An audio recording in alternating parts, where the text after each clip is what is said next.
U Ramadan je jedan mjesec koja je sveti mjesec za svi muslimana. 7. mjesec oni posti i na kraju mjesec onda Allah nama nagradi taj blagdan.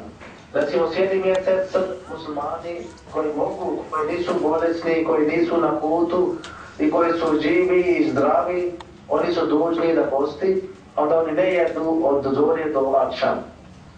I to mi smatramo, ovo je odredba od naš Boga, ali danas kao Ramazan Bajram, danas Bog ima neka druga odredba.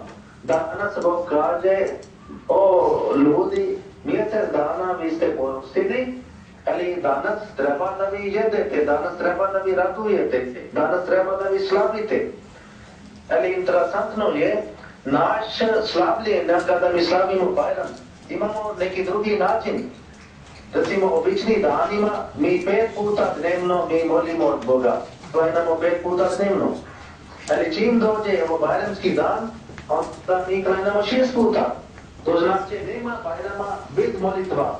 Nema Bajrama, nema radosti.